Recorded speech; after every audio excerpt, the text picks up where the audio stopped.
7 mois à peine qu'ils ont installé leur atelier à If, et déjà une signature. Voici Nicolas, 23 ans, et Nicolas, de 2 ans son cadet. Le premier est normand, l'autre originaire de Picardie. Ils se sont connus à Saint-Quentin dans l'Aisne, alors qu'ils préparaient leur diplôme métier d'art, titré en juillet 2011, dans leur mur, le mois d'après.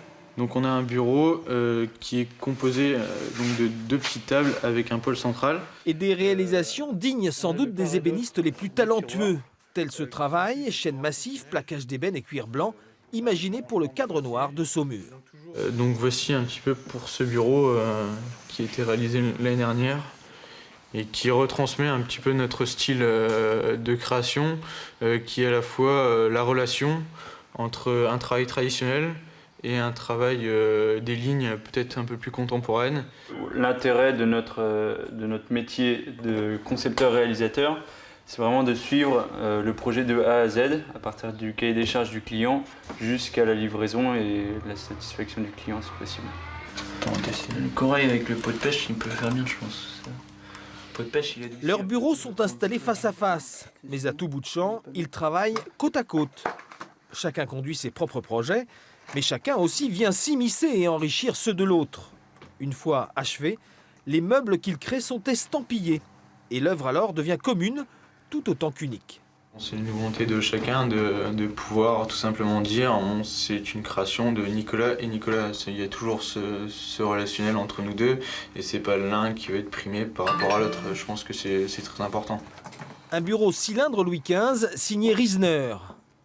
Un autre, Art déco, œuvre de Ruhlmann. Le meuble français, une tradition que revendiquent nos jeunes ébénistes. Tradition qui rime aussi avec innovation. Les matériaux composites du XXIe siècle ouvrent des perspectives créatrices inédites. Cette table de Nicolas et Nicolas mesure 2,40 m de long, son épaisseur 15 mm seulement.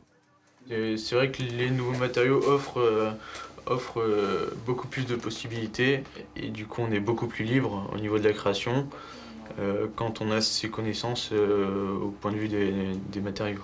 Se servir des références qui ont fait la notoriété du patrimoine français et y associer tout ce qui est matériaux contemporains pour faire du mobilier français encore une référence sur le marché du meuble.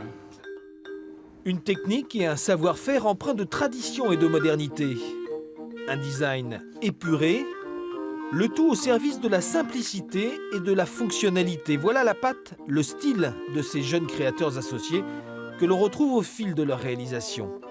Nicolas et Nicolas, 44 ans à eux deux, et certainement très vite un grand nom dans le petit milieu du mobilier contemporain français.